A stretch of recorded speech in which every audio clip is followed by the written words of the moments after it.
All right, I see we have just a couple of kids here today, and today I will be asking a lot of questions, so you can pay attention and maybe you can answer some of them for me, right? First of all, what day is today? Sunday? 28th. The 28th. What else is today? Today is actually El Día de los Santos Inocentes in Spain, which is basically Spanish April's 1st. But nobody really talks about it, right?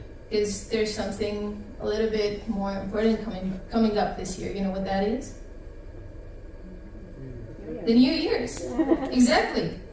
Some of us are very eager to get into the new year. Is anyone here super excited about going into 2026?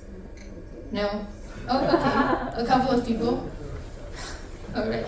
Well, I've been thinking about New Year's and New Year's Eve, and there seems to be a lot of fuss around it. I mean, think about it. Spotify does a Wrapped every year, telling you your favorite songs and your favorite artists. And this year they even tell you your listening age. Do you feel identified with your listening age? No? Yes. No? Anybody does feel identified? Back there? Mine was 26, isn't too far from accurate. And it's not just that. You have big cities getting tons of people, which is crazy to me, gathering together in the streets just to hear a bell ring or a ball drop. I mean, and not just that, there's even more to it. We have plenty of different traditions in every country. Here in Spain, we eat the grapes as the bells ring. I heard in the States they have the tradition of kissing somebody once the clock turns. You have the champagne glasses clinking, right? It seems to be a very popular holiday. Well, for me, it wasn't always that way. In fact, when I was growing up, I was afraid of it. I was terrified of New Year's. When I was a child, I used to be so scared of the fireworks because they were so loud and the noise it made just made me shiver.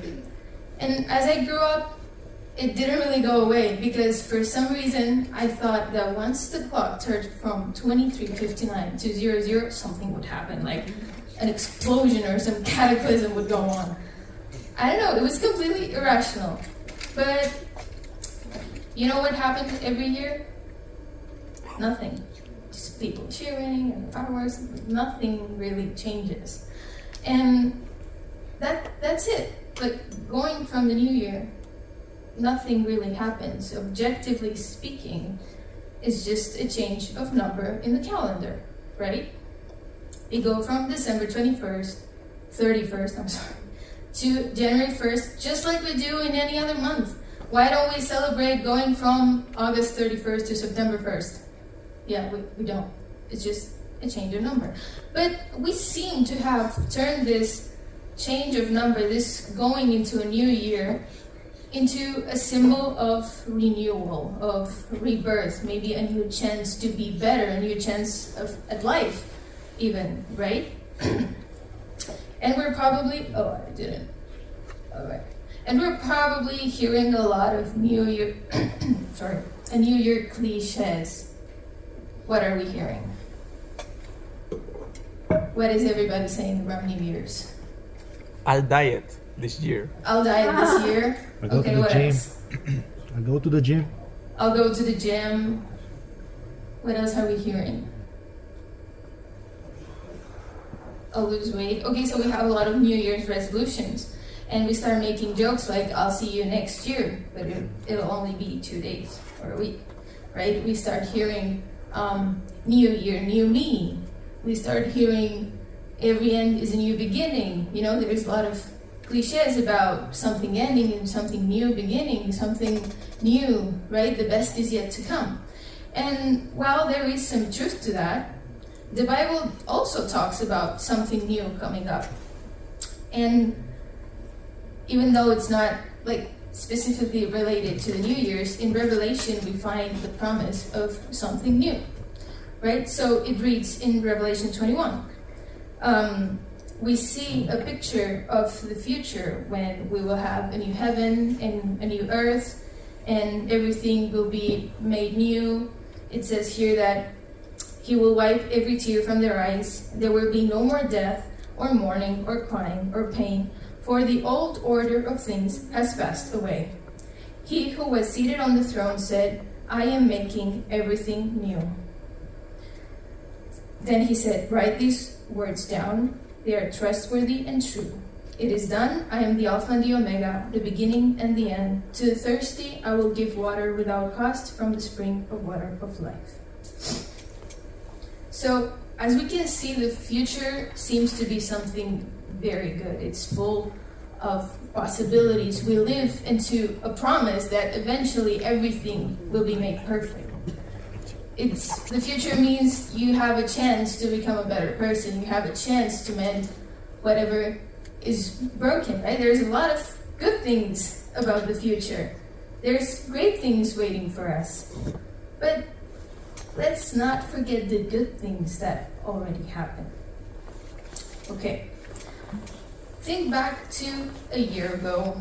We were maybe here, maybe you were traveling, looking forward to entering 2025. Maybe you had hopes, maybe you had dreams, maybe you had a prayer, a silent prayer that only God knows, hoping something would happen in 2025. But I think it's easy to forget to acknowledge those things that happened because we get busy, life gets in the way, we're so rushed with work, with schools, with family, with tasks. And how often do we really stop and think, okay, this little thing that happened is actually pretty good. And so, God says, God says, I am making everything new. It's not a promise of something in a distant future that eventually everything will be fine. He says he is making right now, today, everything new. The process has already started for becoming that, for turning into that perfection. And so he is blessing us today. He is working in us today also. So before we go, we rush into the new year and we have a new list of resolutions that we'll probably not fulfill. Let's take a moment and think about all the good things that have happened this year, all the blessings. All right, so here comes the papers, right? You each have a paper that says good and not so good. Does anybody not have a paper?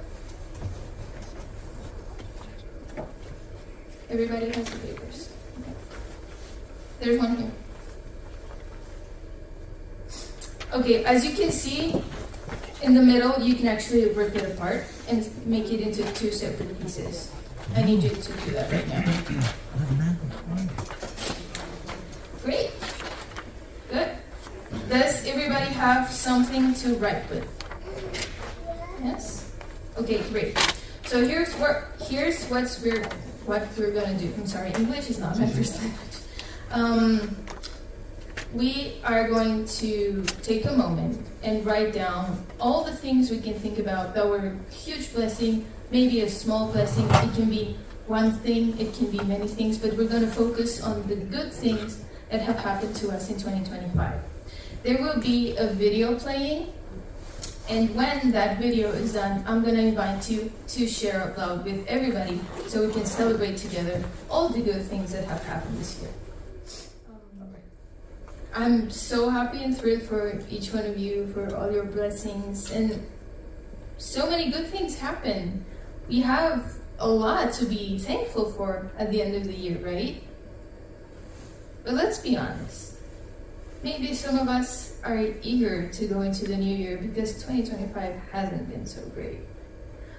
And I see that even while trying to write out the blessings you've had this year, you couldn't avoid but come up with things that were also painful. Maybe your year hasn't been so good. Maybe it's been filled with sadness, with grief, right? Maybe you got into a new job or a new school and it's not exactly like you wanted. Maybe you moved to another country and it seems harder than you pictured. among all those blessings, there is also pain, and we have to acknowledge that. Even me, I can say I've had a great year with a lot of blessings. I traveled a lot, I learned a lot, I've had a lot of time to rest, but I've also been filled with sorrow and pain. Yes, God is making everything new right now. The blessings have already started, but since it's a process, that means there's still so much left to be fixed, still so much pain to deal with. It's true for all of our lives, and God sees that. He sees our pain. He wants to embrace it. So what we're gonna do right now is acknowledge all the painful moments we've had this year. What we're gonna do now is similar, but also a little bit different. On your second piece of paper, it says, not so good. So we're gonna take a moment and write down, like pour it out. Pour all the things. Wait, don't start yet. Manuel. Todavía no. Again, a video will be playing, and when we're done, I will not ask you to share out loud. But when the video is done, or whenever you're done writing and pouring out all your pain and sorrow from this year, you can rip that paper up and leave it up front on this table. Okay. Any questions? No? Okay. That was heavy. I could feel the heaviness. I'm gonna share this time some of my pains from 2025, because I figured anything that happens, I'm not the only one, and maybe some of you can relate to some of the things that I've been going through and I'm still going through. So this year, we've had a lot of trouble with our cars at home. Like every single car in our house, when we're 5 people and every one of us has a car, has been in the shop at least twice. I got mine back this week and it's still not fixed. I freeze when I'm in my car and I have to drive with a coat on because the AC is broken. I've also had a very hard time finding a job in the fields of study, in my fields of study. And if you've been in Spain for a while, you know the job market here isn't precisely easy to navigate. Things at home aren't always easy, right? It happens in every family. There's dynamics that cause a lot of pain, and that's true to me as well. There's things that we say to the people we're supposedly loving the most that are very hurtful, and there's no worse critic to a parent than its own child, and I am that child. I'm very sure that many of you can relate to this. Maybe you have a sibling or a parent or even a child that you just can't quite get along with. And also, in the past few months, I have been very sad because of some things that happened around my friendships. I lost friendships that I've known for so many years because they caused me so much pain. And I harbored a lot of hate inside of me, and I still have it sometimes. A lot of anger, and that anger grew, and it stained my view from the world. Like, I'm angry at the world, I'm angry at the people around me, I'm angry at myself. I'm even angry at God. Like, why would you allow this to happen, right? Why would you give me something just to take it away? I haven't been at my best lately. I'm being honest with you. But that's okay. I've come to terms with the fact that not being okay is just part of being human, part of being alive. It's okay not to be okay. and it's okay to acknowledge it. I'm sure I'm not the only one who's had rough times this year. No wonder you want to leave this year behind so bad. Thank God we have the promise of something new, right? And we believe in the promise of something new, not just because we have a blind hope in what the future in Revelation tells us. We also have reasons to believe it because God has done it in the past as well. Isaiah also prophesied about something new coming up, right? In Isaiah 43, we can find a prophecy that kind of hints the Israelites towards a new covenant about Jesus and the fulfillment of the law. And it says this: He who made a way through the sea, a path through the mighty waters, who drew out the chariots and horses, the army and reinforcements together. He said, forget the former things. Do not dwell on the past. See, I am doing a new thing. Now it springs up. Do you not perceive it? I am making a way in the wilderness and streams in the wasteland. This new thing that was Jesus and the fulfillment of the law and the new covenant with God, maybe it's not so new for us, right? We're kind of getting used to hearing about it.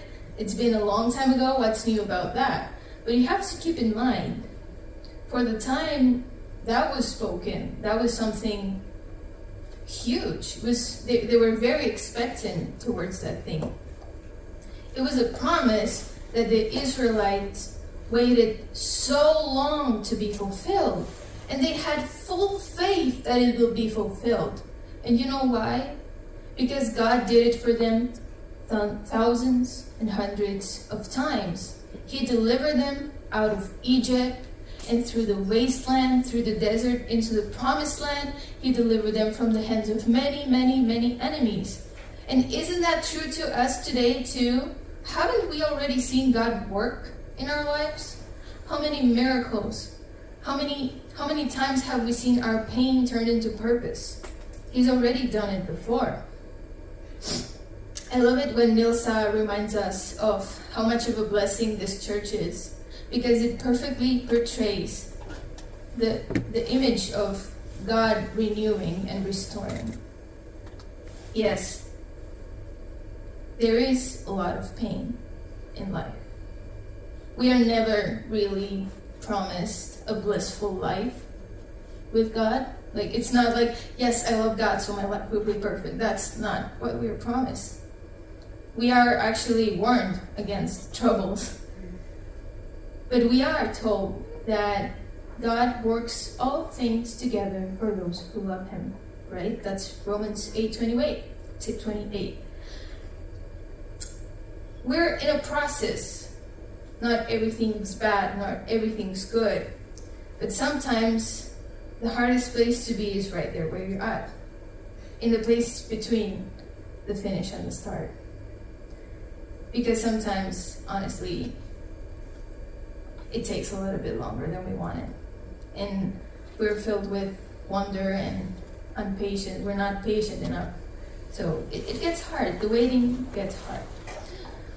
But we have Revelation giving us a hope for a perfect future. And we have Isaiah that is the proof that God has already done it, right? So we have the promise of something new in the past that's been fulfilled. We have all the times God has already done a miracle, has already delivered us. And we have this hope that eventually everything will be all right. But what happens in between, right? Well, if you already done it and He'll do it again, then that means He's also doing it today, in the present. He is making something new. It's not, I made something that was new back then. It's not, I will eventually make something new. He is making something new. today in each and every one of us. He's done it in the past. He'll do it in the future. He is constantly at work for something new. All right. Remember the pain that you wrote and you tore down? Well, we can live here. We can leave here today knowing that we don't have to carry that alone. We have God that's carrying it with us and for us, and we also have the people to share our pain with, because clearly we're not the only ones going through hard times. But the other paper, the one filled with blessings, I want you to keep that. Keep it throughout 2026, and let it be proof that He can do it again. He will do it again. He's already working. God is already digging new streams in the wasteland of this 2025. When the fireworks go off and the world starts celebrating, and we're probably going to be celebrating as well, and we're going to start hearing, New Year, new me, New Year, new me, we can rest assured that New Year, same God. He was faithful in Isaiah's time. He'll be faithful in the future of Revelation, and He's faithful today too. All right, so may we go into this new year with our eyes open to see the new thing that's coming for us, because we know God is constantly working on something new. Okay, let's pray.